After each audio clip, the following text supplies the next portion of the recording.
ಪ್ರವಾಸವನ್ನು ನೀವು ಯಾವಾಗಲಿಂದ ಮಾಡ್ತಿದ್ದೀರಾ ಅಮ್ಮ? ಅಲ್ಲಿಯ ಕೆಲವು ಅನುಭವಗಳನ್ನು ನೀವು ನಮ್ಮ ಜೊತೆ ಹಂಚ್ಕೋಬೋದಾದರೆ ಯಾವುದನ್ನು ನೀವು ಅತಿಯಾಗಿ ಹೆಚ್ಚು ನೆನೆಸ್ಕೊಂಡು ಇವಾಗಲೂ ಮೆಲುಕು ಹಾಕೋತೀರಾ?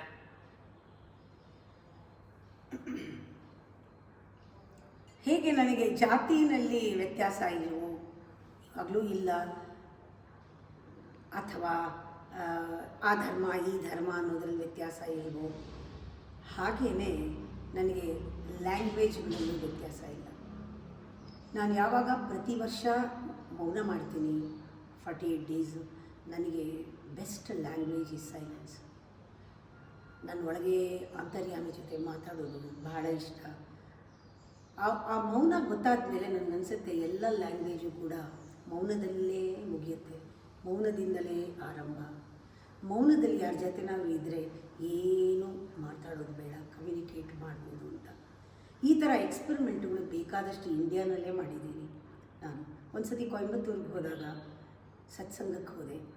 ಆವಾಗ ಅವ್ರಿಗೆಲ್ಲ ಕೂತಿದ್ರಲ್ಲ, ಅವರೆಲ್ಲ ಇಂಗ್ಲೀಷಲ್ಲಿ, ನಾನು ಕ್ಲಾಸ್ ಮಾಡ್ಬೋದು, ಲೆಕ್ಚರ್ ಇತ್ತು, ಒಂದು 2 hours ಲೆಕ್ಚರ್. ಆವಾಗ ನನಗೆ ಗೊತ್ತಿತ್ತು ಪೂರ್ತಿ ಇಂಗ್ಲೀಷ್ನಲ್ಲಿ ಇವು ಕೆಲವೆಲ್ಲ ಹೇಳೋಕ್ಕಾಗಲ್ಲ ಅಂತ, ಕೆಲವು ಪದಗಳನ್ನು ಬಳಸೋಕ್ಕಾಗಲ್ಲ. ಕೆಲಸದ ಇಂಗ್ಲೀಷ್ನಲ್ಲಿ ಸಂಸ್ಕೃತ ಕನ್ನಡ ಎಲ್ಲ ಮಿಕ್ಸ್ ಮಾಡಿ ಹೇಳ್ಬಿಡ್ತೀನಿ ನಾನು. ನನಗೆ ಏನು ಒಂದು ಇಂಟೆನ್ಷನ್ ಅಂದರೆ, ನಾನು ಹೇಗೆ ಮಾತಾಡ್ತೀನಿ ಅನ್ನೋಕ್ಕಿಂತ ನಾನು ಹೇಳಿದ ಇವ್ರಿಗೆ ತಲುಪಬೇಕು, ಹೇಗಾದರೂ ಮಾಡಿ ತಲುಪ್ತೀನಿ ಅವ್ರನ್ನ. ನಾನು ಹೇಳೋ ಒಂದು ಭಾವ ಅವ್ರಿಗೆ ಅರ್ಥ ಆದರೆ ಸಾಕು. ಅದು ಮುಂಚೆಯಿಂದ ಇದೆ ನನಗೆ. ಮಾತಾಡ್ದೇನೆ ಸುಮ್ಮನೆ ಕೈ ಇಟ್ಕೊಂಡ್ರೆ ಕನೆಕ್ಟ್ ಮಾಡ್ಬೋದು ಅಂತ ನನಗೆ ಗೊತ್ತು. ಯಾಕೆ ನಾನು ನೋಡೋದೇ ಎಲ್ಲರಲ್ಲೂ ಎನರ್ಜಿ. ಅಲ್ಲಿಗೆ ಹೋದಾಗ ಅಲ್ಲಿ ತಮಿಳು, ನಂಗೆ ತಮಿಳಂತೂ ಖಂಡಿತ ಬರೋದಿಲ್ಲ. ನನಗೆ ಚೂರು ಅರ್ಥ ಆಗುತ್ತೆ, ಮಾತಾಡೋಕ್ಕೆ ಒಂದು ವರ್ಡೂ ಬರೋದಿಲ್ಲ. ಅವರು ಎಕ್ಸ್ಪೆಕ್ಟ್ ಮಾಡಿದರು ಪೂರ್ತಿ ಇಂಗ್ಲೀಷ್ನಲ್ಲಿ ಹೇಳ್ತೀನಿ ಅಂತ. ಆಮೇಲೆ ಹೇಳ್ತಾ ನನ್ನ ಮಧ್ಯದಲ್ಲಿ ಕನ್ನಡ ಬರ್ತಾಯಿದೆ. ತುಂಬ ಇನ್ವಾಲ್ವ್ ಆಗಿಬಿಟ್ರೆ ಕನ್ನಡಕ್ಕೆ ಸ್ವಿಚ್ ಆನ್ ಮಾಡ್ಕೊಂಡ್ಬಿಟ್ಟಿರ್ತೀನಿ, ಗೊತ್ತಿರೋದೇ ಇಲ್ಲ, ನಾನು ಶಿಫ್ಟ್ ಆಗೋಗಿರುತ್ತೆ. ಅಷ್ಟು ಕನ್ನಡ ನನ್ನ ರಕ್ತದಲ್ಲಿದೆ. ಇಷ್ಟಾದರೂ ನಾನು ಹುಟ್ಟಿದ್ದು ಮನೆಯದು ತಾಯಿ ಭಾಷೆ ಅಂತಾರಲ್ಲ, ಮದರ್ ಟಂಗ್ ಇಸ್ ಮರಾಠಿ. ಆದರೂ ನಂಗೆ ಮರಾಠಿ ಹಿಂದಿ ಯಾವುದ್ರಲ್ಲೂ ಅಷ್ಟಿಲ್ಲ. ಕನ್ನಡ ಅಂದರೆ ಅಷ್ಟು ಪ್ರೀತಿ, ಯಾಕೆಂದರೆ ಬೆಂಗಳೂರಿನಲ್ಲೇ ಹುಟ್ಟಿರೋದ್ರಿಂದ. ಆಮೇಲೆ ಸರಿ ಅವ್ರಿಗೆ ಒಂದು ಮಾತು ಕೇಳಿದೆ ನಾನು ಸ್ವಲ್ಪ ಹೊತ್ತು ಮಾತಾಡ್ತೀನಿ, ನೀವು ಗಮನ ಕೊಟ್ಟು ಕೇಳಿ, ನನ್ನ ಜೊತೆಗಿರಿ, ನನ್ನ ಪ್ರೆಸೆನ್ಸ್ನ ಫೀಲ್ ಮಾಡಿ, 1/2 hour. ಆಮೇಲೆ ನಾನು ಕಂಡುಬಿಡ್ತೀನಿ. ಆಮೇಲೆ ನಿಮ್ಗೆ ಅರ್ಥ ಆಗದೆ ಇದ್ದರೆ ನಾನು ಇಂಗ್ಲೀಷಲ್ಲಿ ಹೇಳ್ತೀನಿ. ನಾನು ನಿಜವಾಗ್ಲೂ 1/2 hour ಯಾವ ಥರ ಮಾತಾಡಿದೆ ಅಂದರೆ 1 to 1 ಮಾತಾಡಿದ್ದೀನಿ. ಅಲ್ಲಿ 100 ಜನ ಕೂತಿದ್ರು, ನಾನು ಕನ್ನಡದಲ್ಲೇ ಮಾತಾಡಿದ್ದೀನಿ. ನಾನು ಭಗವದ್ಗೀತೆಯ ಒಂದು 3-4 ಶ್ಲೋಕದ ಅರ್ಥ ಅವ್ರಿಗೆ ವಿವರಣೆ ಮಾಡಿದ್ದೀನಿ, ಶ್ಲೋಕ ಹೇಳಿ. ಆಮೇಲೆ ಕಂಡುಬಿಟ್ಟೆ, ಕೆಲವ್ರ ಕಣ್ಣಲ್ಲಿ ನೀರಿತ್ತು, ಕೆಲವ್ರ ಕಣ್ಣಲ್ಲಿ ಏನೋ ಒಂದು ರೀತಿ ಪ್ರಶಂಸೆ ಇತ್ತು. ಎಲ್ಲ ಅವ್ರ ಕಣ್ಣೆಲ್ಲ ನೋಡ್ಬಿಟ್ಟು ಹೇಳಿದೆ, ನಿಮಗೆ ರಿಪೀಟ್ ಮಾಡಬೇಕು ಅನ್ಸುತ್ತಾ? ಖಂಡಿತ ಇಲ್ಲ, ನಮಗೆ ಪೂರ್ತಿ ಅರ್ಥ ಆಯಿತು. ಇಲ್ಲಿ ಅರ್ಥ ಆಗಬೇಕಾಗಿರೋದು ಇಲ್ಲಿಗಲ್ಲ, ಇಲ್ಲಿಗೆ ಅರ್ಥ ಆಗಬೇಕು. ಅವ್ರಿಗೆ ನಿಜವಾಗ್ಲೂ ಕೇಳಬೇಕು ನನ್ನ ಅಂತಿದ್ದರೆ, ನನ್ನ ಜೊತೆ ಸ್ವಲ್ಪ ಹೊತ್ತು ಇರಬೇಕು ಅಂತಿದ್ದರೆ, ನನ್ನ ಹೃದಯ ಎಲ್ಲ ತೋಡ್ಕೊಂಡ್ಬಿಡ್ಬೋದು, ಬರೀ ಕೈ ಹಿಡ್ಕೊಂಡು ಕಣ್ಣಲ್ಲಿ ನೋಡ್ತಾ. ಇದು ಅನುಭವ ಆಗಿದೆ ನನಗೆ. ಅದರಿಂದ ನನಗೆ ಯಾವುದೂ ತೊಂದರೆ ಆಗಲಿಲ್ಲ. ಗುಜರಾತ್ಗೆ ಹೋಗಿದ್ದೀನಿ, ಬಾಂಬೆಗೆ ಹೋಗಿದ್ದೀನಿ, ಎಲ್ಲ ಕಡೆಯೂ ಕ್ಲಾಸ್ ಮಾಡಿದ್ದೀನಿ. ನಾರ್ತ್ ಇಂಡಿಯಾನಲ್ಲೂ ಕೂಡ, ಸೌತ್ ಇಂಡಿಯನ್ಸ್ ಬಿಡಿ ಎಲ್ಲರ ಮನೆಗೂ ಹೋಗಿದ್ದೀನಿ. ಶಿವಮೊಗ್ಗ ನನ್ನ ಇನ್ನೊಂದು ತವ್ರ ಮನೆ ಥರ, ಅಲ್ಲೆಲ್ಲ ಬೇಕಾದಷ್ಟು ಮನೆಗೂ ಹೋಗಿದ್ದೀನಿ. ಅವರೆಲ್ಲ ತುಂಬ ಇವತ್ತೂ ಪ್ರೀತಿ ಇಟ್ಕೊಂಡಿದ್ದಾರೆ. ಶಿವಮೊಗ್ಗ, ಕುಣಿಗಲ್ಲು, ಪ್ರತಿಯೊಂದು ಸಣ್ಣ ಊರುಗಳು ಎಲ್ಲರೂ ಕೂಡ ನನಗೆ ತುಂಬ ಹತ್ತಿರ. ಅವರೆಲ್ಲ ಪ್ರತಿಯೊಂದು ಹುಣಸೂರು, ಪ್ರತಿಯೊಂದು ಹತ್ತಿರ ನನಗೆಲ್ಲ ಊರು. ಫಾರಿನ್ಗೆ ಹೋದ್ಮೇಲೆ, ಆಮೇಲೆ ಈ ಗುಡ್ಡ ಆದಮೇಲೆ, ಆಶ್ರಮ ಆದಮೇಲೆ ಇಲ್ಲಿಗೂ ಹೆಚ್ಚು ಹೋಗ್ತಾ ಇಲ್ಲ. ಒಂದೊಂದು ಸತಿ ಹೋದರೆ, ಅಮೇರಿಕಾಗೆಲ್ಲ ಹೋದರೆ ಅಲ್ಲಿ ಮಕ್ಕಳು ಇರೋದ್ರಿಂದ ಇನ್ನೂ ಅಲ್ಲಿ ಜಾಸ್ತಿ ದಿವಸ ಇರ್ಬೋದು, ಮಕ್ಕಳ ಜೊತೆನೂ ಇದ್ದಂಗೆ ಆಗುತ್ತೆ. ಹಾಗೆ ಒಂದು ಕಾರಣ ಮಾಡಿಕೊಂಡು ಮೆಕ್ಸಿಕೋ, ಆಫ್ರಿಕಾ, ಇನ್ನು ಮಿಕ್ಕಿದ ದೇಶಗಳೆಲ್ಲನೂ ಕೂಡ, ಕೆನಡಾನಲ್ಲಿ ಎಲ್ಲ ಸ್ಟೇಟ್ಸ್, US ನಲ್ಲಿ ಎಲ್ಲ ಸುತ್ತಾ ಇರ್ತೀನಿ. ಅಲ್ಲಿ ಹೋದಾಗ ಬೇಕಾದಷ್ಟು ಅನುಭವಗಳಾಗಿದೆ. ಎಷ್ಟೋ ಜನ ಅವರು ಭಗವದ್ಗೀತೆಯಲ್ಲಿ PhD ಮಾಡೋರಿದ್ದಾರೆ ಫಾರಿನ್ನಲ್ಲಿ. ನೀವು ನಂಬ್ತೀರಾ? ಠಾಮ್ ಅಂತ ಅದರಲ್ಲಿ ಒಬ್ಬ, ಅವನು PhD ಮಾಡ್ತಾ ಇದ್ದ. ನಾನು ಹೋದಾಗ ಅವನಿಗೆ ಬಹಳಷ್ಟು ತಾರ್ಕಿಕವಾದ ಪ್ರಶ್ನೆಗಳು ಕೃಷ್ಣನ ಬಗ್ಗೆ ಅಥವಾ ಇದು ಇತ್ತು. ಅವನು ರಿಸರ್ಚ್ ಮಾಡ್ತಾ ಇದ್ದವನು. PhD ಮಾಡೋದಂದರೆ ಸಾಮಾನ್ಯ ಅಲ್ಲ, ರಿಸರ್ಚ್ ಮಾಡೋದು.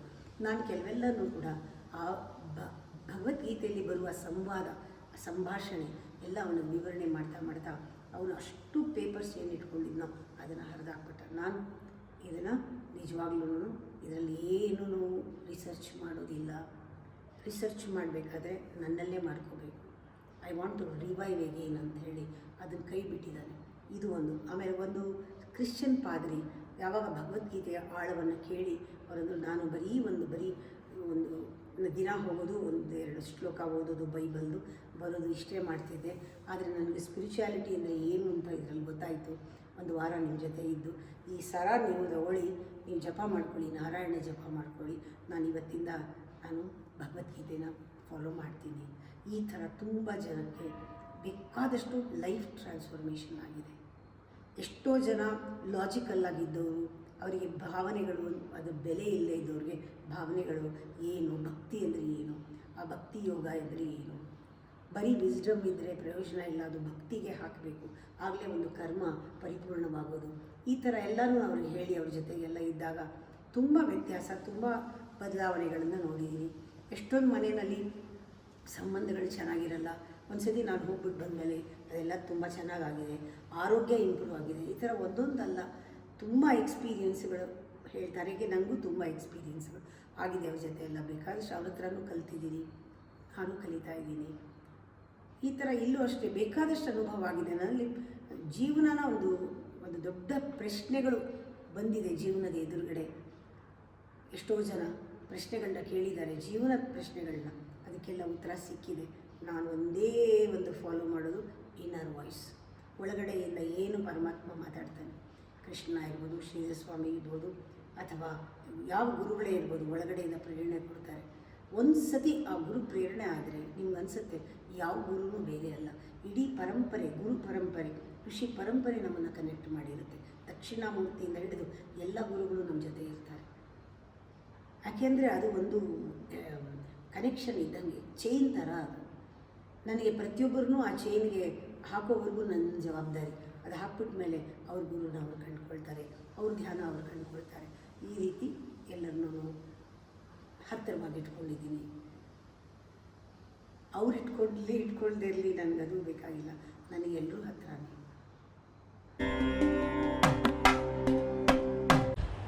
ಗುರುದ್ರೋಹಿ ಅಂದರೆ ಏನು ಮಾಡಿದರೆ ಗುರುದ್ರೋಹಿ ಆಗ್ತಾನೆ? ಗುರುನ ತಂದೆ ತಾಯಿ ಅಂತ ಹೇಳ್ತೀವಿ. ತಂದೆ ತಾಯಿ ಹತ್ರ ಒಂದು ಲೀನಿಯನ್ಸ್ ಇರುತ್ತೆ, ಒಂದು ರೀತಿಯ ಒಂದು ಸಲಿಗೆ ಇರುತ್ತೆ. ಆ ತಂದೆ ತಾಯಿ ಹತ್ರ ಎಷ್ಟೇ ಸಲಿಗೆ ಇದ್ರೂ ಎಲ್ಲೋ ಒಂದೊಂದು ಕಡೆ ಒಂದು ಭಯ ಇರುತ್ತೆ, ವಿನಯಪೂರಿತ ಭಯ. ಯಾಕೆಂದರೆ ಇವ್ರು ನನ್ನ ತಂದೆ ತಾಯಿ ಅಲ್ವಾ, ಅವ್ರನ್ನ ಬಿಟ್ಕೊಡೋಕ್ಕಾಗಲ್ಲ. ಎಷ್ಟೋ ಸಲಿಗೆ ಕೊಟ್ಟರು ಕೂಡ ಕೆಲವು ಮಾತುಗಳನ್ನ ಆಡೋಕ್ಕಾಗಲ್ಲ ತಂದೆ ತಾಯಿ ಹತ್ರ. ಯಾಕೆಂದರೆ ಒಬ್ಬರೇ ತಂದೆ ತಾಯಿ, ಬೇರೆ ತಂದೆ ತಾಯಿ ಇಲ್ಲ, ಆ ಜಾಗಕ್ಕೆ ಯಾರೂ ಫಿಲಪ್ ಆಗಲ್ಲ. ಈ ಥರ ಸಲಿಗೆನ ಪಾಪ ಗೊತ್ತಿಲ್ಲದೇನೆ ದುರುಪಯೋಗ ಆಗಿಬಿಡುತ್ತೆ ಗುರುಗಳ ಹತ್ರ. ಗುರುನೂ ಅಷ್ಟೇ ಸಲಿಗೆ ಕೊಟ್ಟಿರ್ತಾನೆ. ತಂದೆ ತಾಯಿ ಆಗಿ ಮಗುವಿಗೆ ಎಷ್ಟು ಸಲಿಗೆ ಕೊಡಬೇಕು ಹಾಗೆ ಶಿಷ್ಯರಿಗೆ ಸಲಿಗೆ ಕೊಟ್ಟಿರ್ತಾನೆ. ಆ ಸಲಿಗೆ ಗುರುವನ್ನು ತಂದೆ ತಾಯಿನ ಪರೀಕ್ಷೆ ಮಾಡಲ್ಲ ಯಾವತ್ತೂ, ತಂದೆ ತಾಯಿನೇ ಅವರು ಗುರುಗಳನ್ನ ಪರೀಕ್ಷೆ ಮಾಡ್ತಾರೆ. ಇದು ಮೊದಲು ನಿಂದನೆ. ಗುರುಗೆ ಯಾವುದಪ್ಪ ದ್ರೋಹ ಅಂದರೆ ಗುರುವನ್ನು ಅನುಮಾನಿಸೋದು, ಗುರುವನ್ನು ಪರೀಕ್ಷಿಸೋದು, ಗುರುವನ್ನು ಬೇರೆ ಗುರು ಜೊತೆಗೆ ಹೋಲಿಸೋದು. ಎದುರಿಗೊಂದು ಒಳಗೊಂದು ಇರೋದು. ಗುರು ಹೇಳಿದ ಯಾವುದನ್ನು ಕೂಡ ಪ್ರಾಕ್ಟಿಕಲ್ಲಾಗಿ ಅವನು ಇಂಪ್ಲಿಮೆಂಟ್ ಮಾಡದೇ ಇರೋದು. ಗುರುವನ್ನು ಬರೀ ಒಂದು ಕಸದ ಬುಟ್ಟಿ ಥರ ತನ್ನ ಕಸವನ್ನು ಹಾಕೋಕ್ಕೆ, ತಾನು ಮಾಡಿದ ದೋಷ ಎಲ್ಲ ಪರಿಹಾರ ಆಗೋಕ್ಕೆ, ಅಕಸ್ಮಾತ್ ಇವನ ಹತ್ರ ಏನಾದ್ರೂ ಮದ್ದಿದ್ರೆ ಅಥವಾ ಏನಾದ್ರು ಒಂದು ಪವಾಡ ಮಾಡೋದಿದ್ರೆ ಮಾಡಲಿ ಅಂತ ಆ ಥರ ಕಷ್ಟಕ್ಕೆ ಮಾತ್ರ ಗುರುನ ಉಪಯೋಗಿಸ್ಕೊಳ್ಳೋದು. ಗುರು ಏನಾರು ಆಶೀರ್ವಾದ ಕೊಡೋ ಹಂಗಿದ್ರೆ ಆದರೆ ಪವಾಡಗಳಾಗಲಿ ಅಂತ. ಗುರುನಲ್ಲಿ ಭಕ್ತಿ ಇಲ್ಲ, ಗುರು ಮಾತಿನಲ್ಲಿ ಶ್ರದ್ಧೆ ಇಲ್ಲ, ಗುರುವಿನಲ್ಲಿ ಗೌರವ ಇಲ್ಲ, ಬಹಳ ಹಗುರವಾಗಿ ತಗೊಳ್ಳೋದು, ಗುರು ಬಗ್ಗೆ ಅಪಪ್ರಚಾರ ಮಾಡೋದು, ಗುರು ಹತ್ರ ಅಧಿಕಾರನ, ಹೆಸರನ್ನ, ಕೀರ್ತಿನ ಎಲ್ಲನೂ ಕೂಡ ಗುರುಗೆ ಬಂದದ್ದನ್ನು ತನಗೆ ಸಂಬಂಧಪಟ್ಟಿದ್ದು ತನ್ನಿಂದಾನೇ ಗುರುಗೆಲ್ಲ ಬರ್ತಾ ಇದೆ ಅನ್ನೋ ಹಾಗೆ. ಆಮೇಲೆ ಯಾವುದಾದ್ರೂ ಗುರುವಿನ ಮಾತಿನ ಮೇಲೆ ದಾನ ಕೊಟ್ಟಿದ್ರೆ ಅದನ್ನು ಕ್ಲೈಮ್ ಮಾಡೋದು, ನಾನು ಕೊಟ್ಟಿದ್ದರಿಂದನೇ ಇವರು ಮುಂದೆ ಬಂದಿರೋದು ಅಂತ. ಗುರುವಿನ ಜ್ಞಾನಕ್ಕೆ ಬೆಲೆ ಇಲ್ಲ. ಸಲಿಗೆ ಇವೆಲ್ಲನೂ ಡಿಫರೆಂಟ್ ಕೈಂಡ್ಸ್ ಆಫ್ ಸಲಿಗೆ. ಗುರುವಿನ ಹತ್ರ ಸಲಿಗೆ ಕೊನೆಯಲ್ಲಿ ಗುರುದ್ವೇಷ ಆಗುತ್ತೆ, ಗುರುದ್ರೋಹ ಆಗುತ್ತೆ. ಅಂಥವ್ರಿಗೆ ಗುರು ಬೇಕಿರಲ್ಲ, ಅವರು ಯಾವುದೋ ಒಂದು ಕರ್ಮ ಮಾಡಿರ್ತಾರೆ, ಆ ಕರ್ಮದಿಂದ ಈ ಥರ ಎಲ್ಲ ಮಾಡೋಕ್ಕೆ ಆಗುತ್ತೆ. ಅವರು ಎಲ್ಲೆಲ್ಲಿ ಏನೇನೋ ಅವ್ರದ್ದು ಫೇಲ್ಯೂರೋ ಎಲ್ಲ ಗುರು ಮೇಲೆ ಹಾಕೋದು, ಬೇರೆ ಗುರುವಿನ ಜೊತೆಗೆ ಅವ್ರನ್ನ ಕಂಪೇರ್ ಮಾಡೋದು, ತುಂಬ ಚೀಪಾಗಿ ಮಾತಾಡೋದು, ಚೀಪಾಗಿ ಬಿಹೇವ್ ಮಾಡೋದು, ಕೆಟ್ಟ ಮಾತುಗಳನ್ನು ಮಾತಾಡೋದು, ಅಪಪ್ರಚಾರ ಮಾಡೋದು, ಇದೆಲ್ಲ ಮೊದಲೇ ಕರ್ಮ ಮಾಡಿದ್ದವರೇ ಇದನ್ನು ಮಾಡೋದು. ಪುನಃ ಕರ್ಮನ ಹೆಚ್ಚಿಸ್ಕೊಂಡು ನರಕವನ್ನು ಅನುಭವಿಸ್ತಾರೆ. ಗುರುದ್ರೋಹ ಅಂದರೆ ಇದು ದೇವರು ಕೂಡ ಅವ್ರನ್ನ ಒಂದು ಮನ್ನಿಸೋದಿಲ್ಲ. ಅಂಥ ಶಾಪಗಳಾಗತ್ತೆ. ಬ್ರಾಹ್ಮಣ ಶಾಪ, ಗುರು ಶಾಪ ತಟ್ಟಿಬಿಟ್ರೆ ಕುಲಕೋಟಿನೇ ನಾಶ ಆಗೋಗುತ್ತೆ.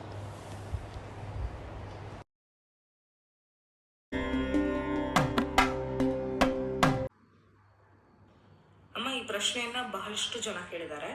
ನೀವು ಊರೂರಿಗೆ ಹೋಗಿ ಸತ್ಸಂಗ ಮಾಡ್ತೀರಾ ಅಂತ. ಅಮ್ಮ, ನಮ್ಮಲ್ಲಿ ಬಹಳಷ್ಟು ಜನಕ್ಕೆ ಗೊತ್ತಿಲ್ಲ ನೀವು ಹೊರದೇಶಕ್ಕೆ ಹೋಗಿ ಸತ್ಸಂಗಗಳನ್ನ, ಪ್ರವಚನಗಳನ್ನ, ಧರ್ಮ ಪ್ರಚಾರಗಳನ್ನ ಮಾಡ್ತಿದ್ದೀರಾ ಅಂತ.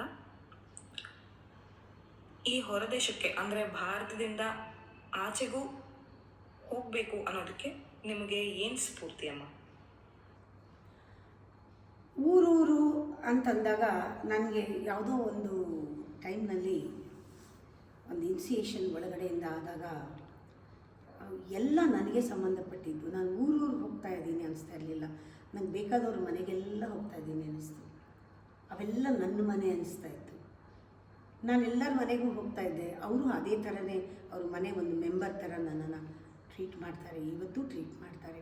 ನಾನು ಅವ್ರ ಮನೆ ಇರ್ತಾ ಇದ್ದೆ, ಕ್ಲಾಸ್ಗಳು ಮಾಡ್ತಾಯಿದ್ದೆ.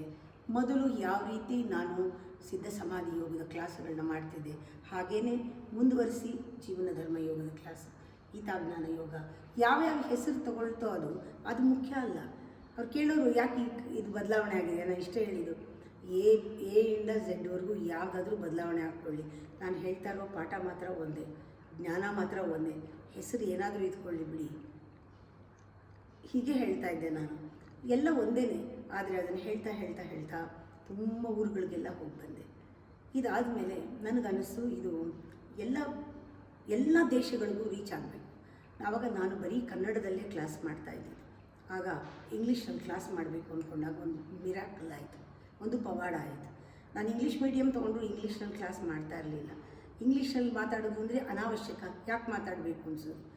ಮಕ್ಕಳು ಇಂಗ್ಲೀಷ್ ಸ್ಕೂಲ್ಗೆ ಹೋಗ್ತಾ ಇದ್ರು ಕೂಡ ನಾನು ಜಾಸ್ತಿ ಕನ್ನಡದಲ್ಲೇ ಮಾತಾಡಿಸ್ತಾ ಇದ್ದಿದ್ದು. ಕಾಲೇಜ್ ಲೆವೆಲಲ್ಲೆಲ್ಲ ನಾನು ಕನ್ನಡ ಸಂಘದ ಮೆಂಬರ್ ಆಗಿದ್ದೆ, ಕನ್ನಡನ ಸಪೋರ್ಟ್ ಮಾಡ್ತಿದ್ದೆ, ಕನ್ನಡ ಮೂವೀಸೇ ನೋಡ್ತಾ ಇದ್ದಿದ್ದು. ಈ ಥರ ಕನ್ನಡ ಅಂದರೆ ಏನೋ ಒಂದು ರೀತಿ ಅಫಿನಿಟಿ. ಆ ಟೈಮ್ನಲ್ಲಿ ನಾನು ಇಂಗ್ಲೀಷ್ ಕಲಿಯೋಕ್ಕೆ ಕೂಡ, ಮಾತಾಡೋಕ್ಕೆ ಕೂಡ ಬೇಕಂತ ಮಾತಾಡ್ತಿರಲಿಲ್ಲ. ಹೀಗೆಲ್ಲ ಇದ್ದಾಗ ನಾನು ಅಂದ್ಕೊಂಡೆ ಎಲ್ಲೋ ಒಂದಕ್ಕೆ ಒಂದು ಆದರ್ಶ ಇಟ್ಕೊಂಡು ಕಳ್ಕೊಳ್ತಾ ಇದ್ದೀನಿ, ನಾನು ಯಾವುದೋ ಒಂದಕ್ಕೆ ಸಿಕ್ಕಾಕೊಳ್ತಾ ಇದ್ದೀನಿ. ಇದರಿಂದ ಬರೀ ನ್ಯಾರೋ ಆಗಿಬಿಟ್ಟಿದೆ, ಒಂದು ಸಣ್ಣ ಐಲ್ಯಾಂಡಲ್ಲಿ ಇದ್ದಂಗಿದೆ. ಇಲ್ಲ, ನಾನು ಎಲ್ಲರಿಗೂ ಸಿಗಬೇಕು, ಇಡೀ ಪ್ರಪಂಚ ನಂದು. ನಾನು ಇನ್ಸಿಯೇಷನ್ ಕೊಡುವಾಗಿದೆ ಹೇಳೋದು, ನಾನು ಪ್ರಪಂಚಕ್ಕೆ ತಂದೆ ತಾಯಿ. I wanted to connect to the whole ಯೂನಿವರ್ಸಲ್ಲಿ ಎಲ್ಲ ಕಡೆ ಹೋಗೋಕ್ಕೆ ನಮ್ಗೆ ಅಧಿಕಾರ ಇದೆ, ಎಲ್ಲನೂ ನನಗೆ ಸಂಬಂಧಪಟ್ಟಿದ್ದು. ಈ ಥರ ಬಂದಾಗ ಸಡನ್ಲಿ ಒನ್ಸ್ ನಾನು ಅಶೋಕ ಹೋಟೆಲ್ನಲ್ಲಿ ಒಂದು ಪ್ರೋಗ್ರಾಮ್ ಮಾಡಿದೆ. ನನಗೇ ಗೊತ್ತಿಲ್ಲ ಹೇಗೆ ಬಂತು, ಬ್ಯೂಟಿಫುಲ್ಲಾಗಿ ಬಂತು. ಇವತ್ತು ರೆಕಾರ್ಡಿಂಗ್ಸ್ ಇದೆ. ಅದಾದಮೇಲೆ ಒಂದು ಧೈರ್ಯ ಬಂತು ನನಗೆ, ನಾನು ಮಾಡಬಹುದು, ನಾನು ಮಾಡ್ತೀನಿ ಅಂತ ಬಂದಾಗ ನಾನು ಹೀಗೆ ಫಸ್ಟು US ಹೋದೆ, ಆಮೇಲೆ ಅಲ್ಲಿ ಬೇಕಾದಷ್ಟು ಸ್ಟೇಟ್ಗಳಿಗೆ ಹೋದೆ, ಆಮೇಲೆ ಕೆನಡಾಗೆ ಹೋದೆ. ಇದು ಅಭ್ಯಾಸ ಆಗ್ತಾ ಬಂತು. ಬೇಕಾದಷ್ಟು ಸತಿ ಹೋದೆ, ಬೇಕಾದಷ್ಟು ಯೂನಿವರ್ಸಿಟಿಗಳನ್ನ, ಬೇಕಾದಷ್ಟು ಡಾಕ್ಟರ್ಸ್ನ, ಇಂಜಿನಿಯರ್ಸ್ನ, ಸ್ಟೂಡೆಂಟ್ಸ್ನ, ಯೋಗ ಸೆಂಟರ್ಸ್ನ, ಹಿಂದೂ ಟೆಂಪಲ್ಗಳನ್ನ ಎಲ್ಲ ಭೇಟಿ ಕೊಟ್ಟು ಸತ್ಸಂಗಗಳು ಮಾಡಿ ರಾಮಾಯಣ, ಮಹಾಭಾರತ, ಗಾಯತ್ರಿ ಮಂತ್ರ, ಲಲಿತಾ ಸಹಸ್ರನಾಮ ಎಲ್ಲ ಹೇಳೋಕ್ಕೆ ಶುರು ಮಾಡಿದೆ. ಏನೋ ಒಂದು ಡೈಮೆನ್ಷನ್, ಬೇರೆ ಡೈಮೆನ್ಷನ್, ಬೇರೆ ರೀತಿ ಎಲ್ಲ ಮಕ್ಕಳು ಸಿಕ್ಕಿದ್ರು, ತುಂಬ ದೊಡ್ಡ ಫ್ಯಾಮಿಲಿ ಆಯಿತು. ಇವಾಗ ವರ್ಲ್ಡ್ ಫ್ಯಾಮಿಲಿ ಆಗಿದೆ. ಇವಾಗ ಎಲ್ಲ ಕಡೆನೂ ಹೋಗಿ ಬಂದರೆ ಎಷ್ಟು ಚೆನ್ನಾಗಿರುತ್ತೆ. ಎಲ್ಲರೂ ಕಾದಿರ್ತಾರೆ. ಎಲ್ರಿಗೂ ಗ್ಲೋಬಲ್ ಕಾನ್ಫರೆನ್ಸ್ ಮಾಡಿ ನಾನು ಮಾತಾಡ್ತೀನಿ ಪ್ರತಿ ತಿಂಗಳು ಅವ್ರ ಜೊತೆಗೆ ಹುಣ್ಣಿಮೆ ದಿವಸ.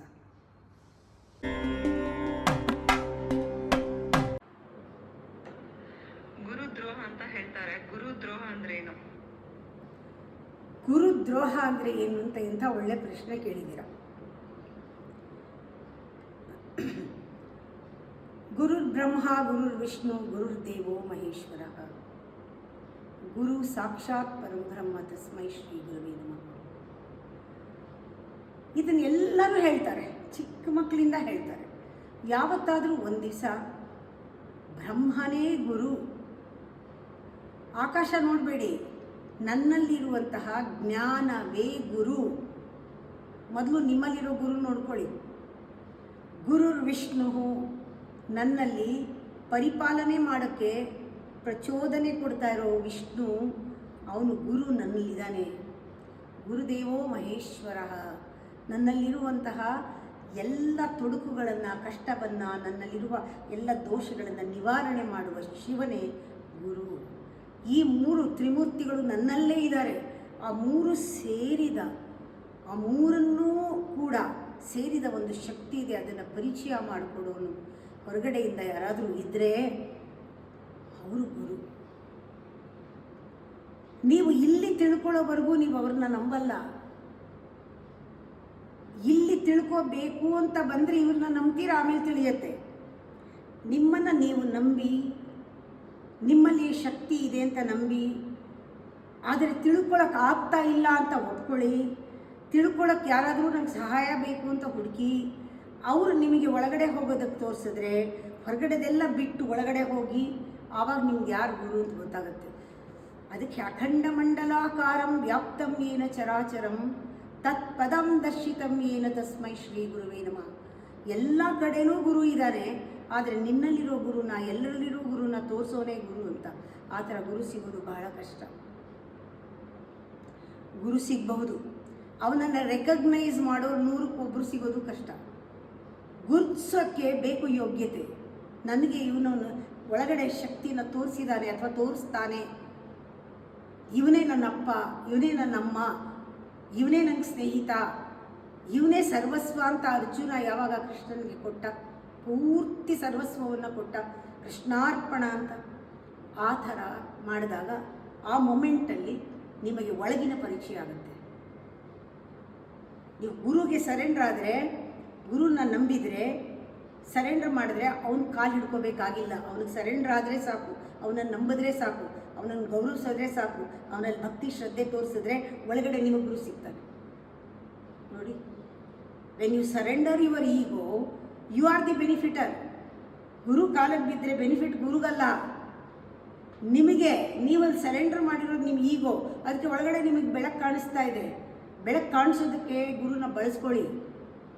ಗುರು ತೋರಿಸ್ತಾನೆ. ಗುರು ಅಂತ ಒಂದು ಬೇಕು, ಏನಾದರೂ ಒಂದು ಶಕ್ತಿ ಬೇಕು.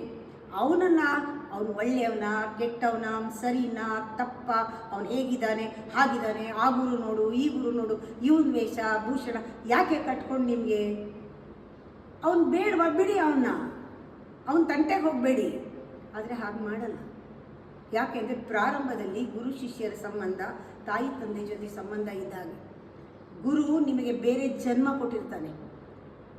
ಗುರುವಿನಿಂದ ನಿಮಗೆ ದೀಕ್ಷೆ ಆಗಿರುತ್ತೆ, ನೀವು ದ್ವಿಜರಾಗಿರ್ತೀರ. ಹೇಗೆ ತಂದೆ ತಾಯಿನ ನೀವು ಸಲಿಗೆ ತಗೊಳ್ತೀರಾ ಗುರುವಿನ ಹತ್ರ, ಹಾಗೆ ಜನ್ಮ ಕೊಟ್ಟ ಗುರುವಿನ ಹತ್ರ ನಿಮಗೆ ಜ್ಞಾನದ ಒಂದು ಕಣ್ಣನ್ನು ಕೊಟ್ಟವನು ಗುರು, ಅವನ ಹತ್ರ ನೀವು ಸಲಿಗೆಯಿಂದ ಇರ್ತೀರ. ಸಲಿಗೆ ಕೊಡ್ತಾನೆ ಗುರು, ಸಲಿಗೆ ಚೆನ್ನಾಗಿರುತ್ತೆ ಪ್ರಾರಂಭದಲ್ಲಿ. ಆದರೆ ಆ ಸಲಿಗೆನ ಮಿಸ್ ಮಾಡ್ಕೊಳ್ಳೋದು 100ಕ್ಕೆ 99 ಜನ. ಆ ಸಲಿಗೆ ಮಾಯೆ. ಆ ಸಲಿಗೆಯಿಂದ ಗುರುನ ಮರಿತೀರ, ಗುರು ಶಕ್ತಿಯನ್ನು ಮರಿತೀರ. ಆವಾಗ ಆ ಸಲಿಗೆ ನಿಜವಾಗ್ಲೂ ಕೂಡ ಗುರು ನಿಂದನೆಗೆ ಕಾರಣವಾಗುತ್ತೆ. ನಿಮಗೆ ಬೇಕಾದ ಹಾಗೆ ಇರಬೇಕು ಗುರು ಅಂತ ಎಕ್ಸ್ಪೆಕ್ಟ್ ಮಾಡ್ತೀರಾ ಸಲಿಗೆನಲ್ಲಿ. ಅಪ್ಪ ಅಮ್ಮನ ಹತ್ರನೂ ಕೂಡ ಎಷ್ಟೋ ಸತಿ ಸಂಕೋಚ ಆಗುತ್ತೆ ಕೇಳೋಕ್ಕೆ.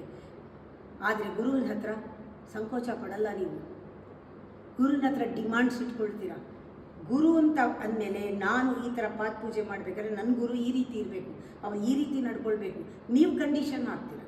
ಇಲ್ಲದೆ ಅವ್ನು ನನ್ನ ಗುರು ಅಂತ ಕರೆಯಲ್ಲ, ಆ ಗುರು ಥರ ಇರಬೇಕು. ಇವನಿಗೆ ನಾನು ಒಂದು ಕುರ್ಚಿ ಮಾಡಿಸ್ಕೊಟ್ಟಿದ್ದೀನಿ, ಪೀಠ ಅವನು ಅದೇ ಥರನೇ ಇರಬೇಕು, ಅಲ್ಲೇ ಕೂತಿರ್ಬೇಕು. ಅವನಿಗೆ ನಾನು ಏನೋ ಕೊಟ್ಟಿದ್ದೀನಿ, ಅವನು ಹಾಕ್ಕೊಂಡು ಹಾಗೇ ಇರಬೇಕು, ನಾನು ಹೇಳಿದ್ದೇ ಮಾಡಬೇಕು, ನನಗೆ ಆಶೀರ್ವಾದ ಮಾಡಬೇಕು, ನಮಗೆಲ್ಲ ಒಳ್ಳೆಯದೇ ಮಾಡಬೇಕು. ಗುರುನ ಕೊಂಡ್ಕೊಂಡ್ಬಿಡ್ತಾರೆ, ಡಾಕ್ಟ್ರನ್ನ, ಗುರುಗಳನ್ನ, ಎಲ್ಲರೂ ಲಾಯರ್ನ ಕೊಂಡ್ಕೊಂಡ್ಬಿಡ್ತಾರೆ, ದುಡ್ಡಿಂದ ಸಿಗತ್ತೆ ಅಂತ. ಗುರು ಮಾಡಿದ ಆರ್ಗನೈಸೇಷನ್ ನಂದು, ಗುರು ಮಾಡಿದ ಕೆಲಸ ಎಲ್ಲ ನಾ ಮಾಡಿದ್ದು, ಗುರು ಎಲ್ಲ ಏನಿದೆ ಅವನಿಗೆ ಎಲ್ಲ ನಾನು ಕೊಟ್ಟಿದ್ದರಿಂದ ಮಾಡಿದೆ. ಈ ರೀತಿ ಬಂದ್ಬಿಡುತ್ತೆ. ಸಲಿಗೆಯಿಂದ ನಿಂದನೆಗಳು ಪ್ರಾರಂಭ ಆಗುತ್ತೆ, ಗುರು ಮೇಲೆ ದ್ವೇಷ ಬರುತ್ತೆ, ಬೇರೆ ಗುರುಗಳ ಜೊತೆ ಹೋಗೋದು ಬರುತ್ತೆ. ಇದೊಂಥರ ಪಾಲಿಟಿಕ್ಸ್ ಆಗಿಬಿಡುತ್ತೆ. ಯಾಕೆ ಅಂದರೆ ಗುರುವಿನ ಒಂದು ಲೆವೆಲ್ ರೀಚ್ ಆಗೋವರೆಗೂ ನಿಮಗೆ ಬೇಕಾಗಿರೋದು ನಂಬಿಕೆ. ಫಸ್ಟು ಗುರು ಬಗ್ಗೆ ಅನುಮಾನ ಪಡೋದು ಒಂದು ಗುರುದ್ರೋಹ. ಅನುಮಾನ ಪಟ್ಟು ಬೇರೆ ಗುರುಗಳ ಜೊತೆ ಕಂಪೇರ್ ಮಾಡೋದು ಎರಡನೇ ದ್ರೋಹ. ತನಗೆ ಬೇಕಾದಂಗೆ ಇರಲಿಲ್ವಲ್ಲ ಅಂತ ಬೇಕಾದ್ದೆಲ್ಲ ತನಗೆ ಬೇಕಾದಂಗೆ ಗುರು ಬಗ್ಗೆ ಮಾತಾಡೋದು ಇನ್ನೊಂದು ದ್ರೋಹ. ಇಲ್ಲದೆ ಇರೋದೆಲ್ಲ ಊಹಿಸ್ಕೊಂಡು ಆಪಾದನೆ ಮಾಡೋದು ಒಂದು ದ್ರೋಹ. ಗುರುನ ಅರ್ಥ ಮಾಡ್ಕೊಳ್ಳದೆ ಇದ್ರೇ ಇದೆಲ್ಲ ಆಗುತ್ತೆ. ಅನರ್ಥ ಮಾಡಿಕೊಂಡು ಅನರ್ಥ ಮಾಡೋದು ಇನ್ನೂ ದ್ರೋಹ. ಗುರು ಸಲಿಗೆ ಕೊಟ್ಟ ಅಂತ ಚೀಪಾಗಿ ಮಾತಾಡೋದು ದ್ರೋಹ. ಕಾಟಾಚಾರವಾಗಿ ಗುರುನ ನೋಡೋದು ದ್ರೋಹ. ಇಲ್ಲ ಸಲ್ಲದನ್ನು ಹೇಳೋದು ದ್ರೋಹ. ಇದೆಲ್ಲ ಆರ್ಡಿನರಿ ಮನುಷ್ಯರ ಜೊತೆಗೆ ನೀವು ನಡ್ಕೊಂಡಾಗ ವ್ಯಾಪಾರ ಮಾಡೋದು ಗುರುಗಳ ಹತ್ರ ದ್ರೋಹ. ತಾನು ಬಯಸಿದಂತಹ ಒಂದು ಪದವಿ ಕೀರ್ತಿ ಎಲ್ಲ ಕೊಟ್ಟಿಲ್ಲ, ಅವ್ರಿಗೆ ಎಷ್ಟೇ ಮಾಡಿದ್ದೀನಿ ನನಗೇನೂ ಒಳ್ಳೇದಾಗಲಿಲ್ಲ, ಅವ್ರು ಹೇಳ್ಕೊಟ್ಟಿದ್ದ ಮಂತ್ರ ನನಗೆ ಉಪಯೋಗ ಆಗಲಿಲ್ಲ ಅಂತ ಅವ್ರ ಮೇಲೇ ಗೂಬೆ ಕೂಡಿಸೋದು ದ್ರೋಹ. ಎಷ್ಟು ಜನ ಮಾಡ್ತಾ ಇಲ್ಲ, ಎಷ್ಟು ಜನಕ್ಕೆ ಗುರು ಸಿಕ್ಕಿಲ್ಲ. ಆದರೆ ಒಂದು ಹೆಸರಿಗೆ ಗುರು ಬೇಕು, ಹೆಸರಿಗೆ ಒಂದು ಒಂದು ಆರ್ಗನೈಸೇಷನ್ ಬೇಕು ಎಲ್ಲರಿಗೂ. ನಾನು ಎಷ್ಟೋ ಸತಿ ಹೇಳ್ತೀನಿ, ಮನೆಗೊಬ್ಬ ಡಾಕ್ಟರ್ ಥರ ಮನೆಗೊಬ್ಬ ಗುರು ಇಟ್ಕೊಂಡಿರ್ತಾರೆ. ಯಾಕೆಂದರೆ ಸುಮ್ಮನೆ ಅವನು ಅಲಂಕಾರಕ್ಕೆ ನಾವು ಇಂಥ ಗುರು ಫಾಲೋ ಮಾಡ್ತಾ ಇದ್ದೀವಿ, ನಾನು ಇಂಥ ಆರ್ಗನೈಸೇಷನಲ್ಲಿ ಇದ್ದೀನಿ, ನಾನು ರಾಮಕೃಷ್ಣಾಶ್ರಮ ನಡ್ಕೋತೀನಿ. ಏನು ನಡ್ಕೊಳ್ಳೋದು ಅಂದರೆ ಅಲ್ಲಿ ತನಕ ನಡ್ಕೊಂಡು ವಾಪಸ್ ಹೋಗ್ಬಿಡೋದ? ನಡ್ಕೊಳ್ಳೋದು ಅಂದರೆ ಏನು? ರಾಮಕೃಷ್ಣಾಶ್ರಮ ನಡ್ಕೋತೀನಿ ಅಂದರೆ ನಡ್ಕೊಳ್ಳೋದು ಅಂದರೆ ಅಲ್ಲಿ ತನಕ ಹೋಗಿ ಹೋಗಿ ಬರೋದೆಲ್ಲ ವಾರಕ್ಕೊಂದ್ಸತಿ. ಅಲ್ಲಿ ಪ್ರಿನ್ಸಿಪಲ್ ಏನು, ಆ ಗುರುವಿನ ಒಂದು ಜ್ಞಾನ ಏನು, ಗುರು ಏನನ್ನು ಹೇಳ್ಕೊಟ್ಟಿದ್ದಾನೆ ಅದನ್ನು ಯಾವತ್ತಾದರೂ ಮನನ ಮಾಡಿದೆಯಾ? ಶ್ರದ್ಧೆಯಿಂದ ಅದನ್ನು ನೀನು ಅನುಷ್ಠಾನ ಮಾಡಿದೆಯಾ? ಅನುಷ್ಠಾನ ಮಾಡಿದ ಮೇಲೆ ಗುರುವಿನ ಬಳಿ ನೀನು ಯಾವ ರೀತಿ ನಡ್ಕೊಂಡಿದೆಯಾ? ಇದ್ಯಾವುದೂ ಇಲ್ಲದೇ ಇದ್ದರೆ ಗುರು ಯಾಕೆ ಬೇಕು? ಅವರು ಶಿಷ್ಯರ ಥರ ಕಾಣ್ತಾರಷ್ಟೇ, ಶಿಷ್ಯರಲ್ಲ. ಗುರು ಶಿಷ್ಯರಂತೂ ಖಂಡಿತ ಆಗಕ್ಕೆ ಸಾಧ್ಯ ಇಲ್ಲ. ಇವತ್ತು ನನಗೆ ಎಷ್ಟೋ ಜನ ಹೇಳ್ತಾರೆ, ನೀವು ಮಾಡಿದ ಕ್ಲಾಸ್ ನಾವು ಮರ್ತೇ ಇಲ್ಲ ಅಂತ. ನನ್ನನ್ನು ಮರ್ತಿದ್ರೂ ಪರವಾಗಿಲ್ಲ, ನೀವು ಕ್ಲಾಸ್ ಜ್ಞಾಪಿಸ್ಕೊಳ್ಳಿ ಅಂತೀನಿ, ಆವಾಗಲೂ ಅವ್ರಿಗೆ ಆಶೀರ್ವಾದ ಇದೆ. ಗುರು ಎಕ್ಸ್ಪೆಕ್ಟ್ ಮಾಡೋದು ಇಷ್ಟೇ, ಅವನು ಏನು ಜ್ಞಾನ ಕೊಟ್ಟಿದ್ದಾನೆ ಅದರಲ್ಲಿ ಬದುಕಲಿ ಅಂತ. ಬದುಕಿದಾಗ ಗುರುವಿನ ಕನೆಕ್ಷನು, ಗುರುವಿನ ಅನುಗ್ರಹ, ಆಶೀರ್ವಾದ ಸದಾಕಾಲ ಇರುತ್ತೆ. ಯಾವಾಗ ಗುರುನ ಮರಿತೀರಾ, ಇದು ತನ್ನಗೆ ತಾನೇ ಮಾಡಿಕೊಳ್ಳುವಂತಹ ಆತ್ಮಹತ್ಯೆ, ಆತ್ಮದ ಒಂದು ಸೆಲ್ಫ್ ಬಿಟ್ರೋಯಲ್, ಇಟ್ ಈಸ್ ಸೂಯಿಸೈಡಲ್. ಇದಕ್ಕಿಂತ ಬೇರೆ ಶಾಪ ಇಲ್ಲ. ದೇವರು ಮನ್ನಾ ಮಾಡಲ್ಲ, ದೇವರು ಕ್ಷಮಿಸಲ್ಲ ಗುರುವಿಗೆ ನಿಂದನೆ ಮಾಡಿದಾಗ. ಎಷ್ಟು ಸತಿ ಗುರು ನಿಂದನೆ ಮಾಡಬಹುದು, ಅದೆಲ್ಲನೂ ಕೂಡ ನಿಮ್ಮ ಒಳ್ಳೆಯದಕ್ಕೆ, ಒಳಿತಿಗೆ. ನೀವು ಕಾಣದೇ ಇರೋದನ್ನು ತೋರಿಸ್ತಾನೆ, ನೀವು ಕೇಳದೇ ಇರೋದನ್ನು ಹೇಳ್ತಾನೆ, ನೀವು ನೋಡದೇ ಇರೋದನ್ನು ನೋಡಲಿ ಅಂತ ಆಸೆ ಪಡ್ತಾನೆ. ಅವನಿಗೆ ನಿಮಗೆ ಒಳಗೆ ಹೋಗೋಕ್ಕಾಗ್ತಾ ಇಲ್ಲ, ಅವನ ಒಳಗಡೆ ಏನೇನು ನಡೀತಾ ಇದೆ ಅಂತ ಎಕ್ಸ್ಪ್ಲೈನ್ ಮಾಡಿ ಹೇಳ್ತಾನೆ. ಯಾವುದು ನಿಮ್ಗೆ ಅರ್ಥ ಆಗಲ್ಲ, ಯಾಕೆಂದರೆ ನಿಮ್ಗೆ ಹೋಗಬೇಕು ಅನ್ನೋದು ಇಲ್ಲ, ನೋಡಬೇಕು ಅನ್ನೋದು ಇಲ್ಲ, ತಿಳ್ಕೋಬೇಕು ಅನ್ನೋದು ಇಲ್ಲ. ಇದು ಗುರುದ್ರೋಹ.